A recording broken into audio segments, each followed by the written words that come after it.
مرشد کا اور مرید کا آپس میں رشتہ کیا ہے؟ تو بہت ساری باتیں جو ہیں وہ آپ کو اس کا دل کھلے گا تو بہت ساری باتیں ایسی نکلیں گی جو عام سننے کو نہیں ملتی، آپ کو بہت سارے رازوں سے آشنا کر دے گا۔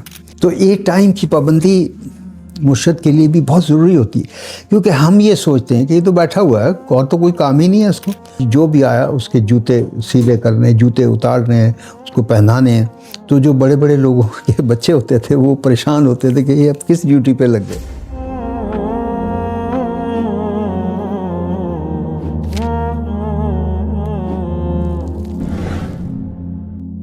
آپ کی خدمت میں پھر حاضر ہوا ہوں۔ ایک سوال کیا گیا ہے کہ مرشد کا اور مرید کا آپس میں رشتہ کیا ہے اور اس کے ادب آداب کا طریقہ کیا ہے۔ آپ کی گوش گزار کرتا ہوں۔ مرشد جو ہے وہ روحانی باپ کا درجہ ہوتا ہے اس کا۔ ایک تو بایولوجیکل فادر ہے، ایک مرشد ہے جو روحانی باپ کا درجہ رکھتا ہے، اور چونکہ وہ آپ کو تربیت کرتا ہے آپ کی اس راہ کے لیے، اللہ کی راہ کے لیے، تو اس کا درجہ جو ہے وہ بہت اونچا ہوتا ہے۔ یہ کہا جاتا ہے کہ وہ بایولوجیکل فادر سے بھی بڑا ہوتا ہے۔ اس کے لیے مرشد کی محفل میں بیٹھنے کے آداب جو ہیں اس کے متعلق یہ کہا جاتا ہے کہ ایک تو مرشد سے آپ سوال یہ نہیں کرتے جی یہ کیوں ہوا، یہ کیوں کہا، ایسے کیسے ہوگا، کیوں، کیسے، کون، کہاں، یہ سوالات نہیں کرتے۔ اگر آپ خاموشی سے مرشد کی بات سنیں گے تو وہ بہت ساری باتیں جو ہیں وہ آپ کو اس کا دل کھلے گا تو بہت ساری باتیں ایسی نکلیں گی جو عام سننے کو نہیں ملتی، تو آپ کو بہت سارے رازوں سے وہ آشنا کر دے گا۔ لیکن اگر آپ اس کو ٹوک دیں گے، اگر آپ اس کو بات بات پہ پوچھیں گے جی یہ کیسے ہو گیا، وہ کیسے ہو گیا، تو اس کا جو سلسلہ ہے سوچ کا، ایک جو لہر جو قدرتی طور سے اس کو عطا ہوئی ہے، وہ جب علم کی لہر میں بہہ رہا ہوتا ہے تو اس کو ڈسٹرب نہیں کرتے۔ تو اکثر کہا جاتا ہے کہ جب مرشد بول رہا ہو تو آپ اس کو ٹوکیں مت اور اس کو درمیان میں روکیں مت، اس کو بولنے دیں۔ پھر اگر مرشد، میں نے یہ ایکسپیرینس کیا ہے کہ اگر مرشد غلط بھی ہے تو اس کو آپ یہ نہیں کہتے کہ آپ تو اس بات میں آپ کو غلط فہمی ہو گئی ہے، آپ اس کی بات سنتے ہیں، اور عزت کا تقاضا یہ ہے کہ آپ اس وقت کہہ دیتے ہیں جی ٹھیک ہے آپ بالکل درست فرما رہے ہیں، اس لیے کہ جو وہ علم رکھتا ہے وہ اپنے علم کے حساب سے بات کر رہا ہے۔ آپ کی جو سوچ ہے، میری جو سوچ ہے، وہ میرے علم کے مطابق ہے، تو میں بہت ساری چیزوں کو نہیں مانوں گا، شروع میں بہت ساری چیزوں پہ میں اعتراض کروں گا، بہت ساری چیزوں کو دیکھ کے سن کے میں یہ کہتا ہوں معلوم نہیں یہ کہاں کی بات کر رہے ہیں۔ لیکن وہ چونکہ صاحب علم ہے، وہ جو بات کرتا ہے وہ میرے کو سال کے بعد سمجھ آئے، 6 مہینے کے بعد سمجھ آئے، تو بات آخر میں پتہ ہی چلتا جی مرشد صاحب ٹھیک ہی فرما رہے ہیں۔ تو اس کو ٹوکنا نہیں چاہیے کبھی، یہ بات کہیے جی سوری میرے خیال سے یہ بات ہے۔ اور اگر خاموشی سے مرشد کو اس کا طریقہ یہ ہے، میں نے یہ دیکھا کہ میں جب بیٹھتا ہوں شاہ صاحب کے پاس تو ان کو ذرا سی بات سے چھیڑ دیتے ہیں، کسی بات سے، پھر وہ خود اپنے آپ اس چیز کو لے کے ایکسپلین کرتے ہیں، تو بعض دفعہ 20 منٹ 25 منٹ بہت سارے راز جو ہیں وہ نکال دیتے ہیں دل سے، پتہ سمجھا دیتے ہیں کہ یہ اس طرح ہوتا ہے، ایسے ہوتا ہے۔ لیکن اگر ان کو ٹوکتے ہیں تو پھر جیسے کسی کے فون کی گھنٹی بج گئی، وہ تو کلر ہے، وہ بس ان کا پھر دماغ گھوم جاتا ہے، بولتے ہیں بات ختم ہو گئی اب کوئی نئی بات کرتے ہیں۔ تو بہت خاموشی سے یہ ضروری ہے، لازم ہے کہ جو سننے والے ہیں بہت خاموشی سے، بہت ادب سے اس کی بات سنیں، کیونکہ اس ادب میں، اس خاموشی میں جب مرشد کا دل کھلتا ہے تو اس میں سے پھر علم کی باتیں نکلتی ہیں، وہ آپ کو کتابوں میں نہیں ملتی۔ وہ علم کی باتیں اس وقت اس پہ آ رہی ہوتی ہیں، آپ کو پتہ چل جاتا ہے۔ یہ مرشد کا اور اس کا رشتہ ہے۔ ایک دفعہ شاہ صاحب یہ بھی بتا رہے تھے کہ وہ جایا کرتے تھے مرشد صاحب کے پاس، تو مرشد صاحب ان کے بہت ہارڈ تھے، بہت ہارش تھے، بہت سخت تھے. انہوں نے کوئی بات کی تو انہوں نے کہا نکل جاؤ میرے کمرے سے، دفع ہو جاؤ. اور مرشد صاحب جو ہیں وہ زمین پہ بیٹھے ہیں چونکڑی مار کے چھوٹے سے کمرے میں. اور شاہ صاحب جو ہیں سرفراز شاہ صاحب، وہ گورنمنٹ کے بہت سینئر لیول کے آفیسر ہیں، بیوروکریٹ ہیں، جن کو گاڑی کے آگے بعض جگہ پہ پولیس کی ایسکورٹ بھی ملتی ہے. تو بولے مجھے کمرے سے نکال دیا، بولا دفع ہو جاؤ یہاں سے. میں باہر نکلا خاموشی سے، 5 منٹ گاڑی کے پاس کھڑا ہوا، پھر واپس چلا گیا. تو کہنے لگے دیکھا انہوں نے، آ گیا واپس، بیٹھو کیا پیو گے؟ سر چائے پی لیں گے، بناتا ہوں ابھی تمہارے لیے. تو کہنے لگے کہ میں عزت کی خاطر جب انہوں نے کہا نکل جاؤ تو میں نکل گیا کمرے سے، لیکن یہ نہیں کہا تھا انہوں نے کہ واپس مت آنا. بولا اگر یہ کہہ دیتے کہ واپس مت آنا تو میں تو وہاں سے اٹھتا نہیں، لیکن میں واپس چلا گیا کہ بوسا ٹھنڈا ہو گیا ان کا. اور ان کی بڑے شاہ صاحب کی ایک اور بھی بات تھی کہ وہ ٹائم کے معاملے میں بھی بہت سخت تھے. اگر کسی نے کہا جی میں آپ کو 5 بجے آ کے ملوں گا تو 5 منٹ دیر ہو گئی تو ان کا ٹائم ختم ہو گیا، اب آپ نہیں مل سکتے، آپ جائیے، مجھے اور کام ہے.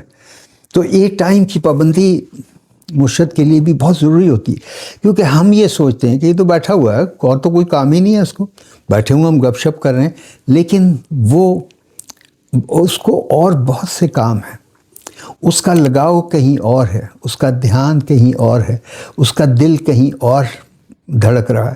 تو جب اوور ٹائم بیٹھ کے ہم اس کا وقت لیتے ہیں تو اس کو گراں گزرتا ہے. اور مرشد کے لیے جو صاحب علم ہے اس کے لیے ہم اس لسٹ میں نہیں آ سکتے کہ ہر دفعہ ان کو ہم تنگ کر کے اٹھیں. تو جتنا وقت ملے اتنا وقت بیٹھیں، وقت ختم ہوا تو خدا حافظ، وہ گئے. اب یہ تھوڑا سا ایک کلچر ہے مرشد کا اور مرید کا، یہ آج کا نہیں ہے، برسوں سے چلا آ رہا ہے. کیونکہ پہلے وقتوں میں خانقاہی نظام ہوتے تھے. خانقاہ میں جو مرشد ہوتا تھا اس کو وہ آتے تھے لوگ اس کے ساتھ، اس کے پاس علم حاصل کرنے کے لیے. تو وہ اس کا وہ کلچر ڈیفرنٹ سکھاتا تھا، وہ انسان کی میں کو پہلے کچلتا تھا. حکم ہوتا تھا کہ نئے آئے ہو، اس وقت جو پڑھنے کے لیے آتے تھے خانقاہوں میں لوگ، وہ اچھے ذمہ داروں کے، اچھے لوگوں کی اولاد ہوتے تھے. تو وہ جب آتے تھے ان کو کہتے تھے جی آپ لوگوں کے جوتے جو آئیں ملنے کے لیے ان کے جوتے سیدھے کر کے رکھنے ہیں اور جوتوں کے اوپر کپڑا مارنا ہے. تو ان کا یہ فرض ہوتا تھا کہ جی جو بھی آیا اس کے جوتے سیدھے کرنے، جوتے اتارنے ہیں، اس کو پہنانے ہیں. تو جو بڑے بڑے لوگوں کے بچے ہوتے تھے وہ پریشان ہوتے تھے کہ یہ اب کس ڈیوٹی پہ لگ گئے. جب وہ ڈیوٹی پوری ہوئی 2-3 سال کے بعد پھر کہتے تھے اب کھانا تقسیم نہیں، کچن میں جاؤ ڈش واشنگ کرو، جو لنگر چلتا ہے اس کے برتن دھو، جھوٹے برتن دھوتا تھا. پھر اس کو کہتے تھے اب تم کھانا تقسیم کرنے پہ لگو. تو یہ کرتے کرتے یہ 20-25 سال کا ایک کورس ہوتا تھا جو کرتے تھے لوگ. اس کے بعد صاحب علم بنتے تھے. تو جب وہ ان کا کورس ختم ہو جاتا تھا تو پھر ان کو کہا جاتا کہ جاؤ اب تم فلاں شہر میں جا کے فلاں جگہ جا کے اپنا ایک خانقاہ قائم کرو اور لوگوں کو سکھاؤ. اس وقت تو اسلام پھیلا رہے تھے تو لوگوں کو اسلام کی باتیں سکھاؤ، یہ کرو. وہ کیا ایک قصہ ہے بابا فرید گنج شکر رحمۃ اللہ علیہ کا کہ ان کے پاس ان کی ہمشیرہ تشریف لائیں اپنے بیٹے کو ساتھ لے آئیں اور کہا کہ اس کو اپنے پاس رکھ لو، تمہارا بھانجا ہے، پاس رکھ لو کیونکہ میں تو بیوہ ہوں، میرے پاس کھانے کو اتنا کچھ نہیں ہوتا، تو یہاں یہ پل جائے گا. سوچ رہی کہ کھانے پینے کو تو ملے گا اس کو. انہوں نے بھانجے کو ڈیوٹی لگا دی کہ تمہاری ڈیوٹی کھانا تقسیم کرنے پہ ہے. اس کو اس مل سے نہیں گزارا، کھانا تقسیم کرنے پہ ہے. تو انہوں نے کہا لو جاؤ مطمئن ہو جاؤ.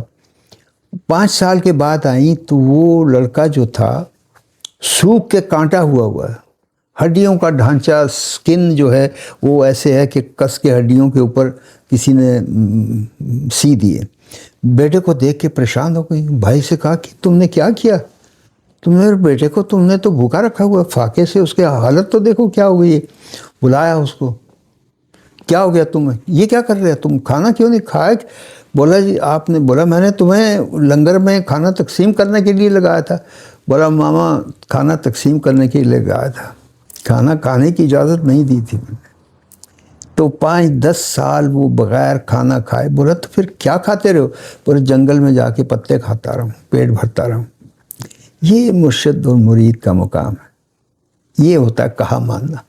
تو وہ جو تھے وہ پھر بہت بڑے ولی اللہ ہوئے. علاء الدین صابر احمد صاحب، بابا جی سرکار ہمیں انہیں کہتے ہیں، وہ ہوئے اور بڑے جلال والے تھے وہ.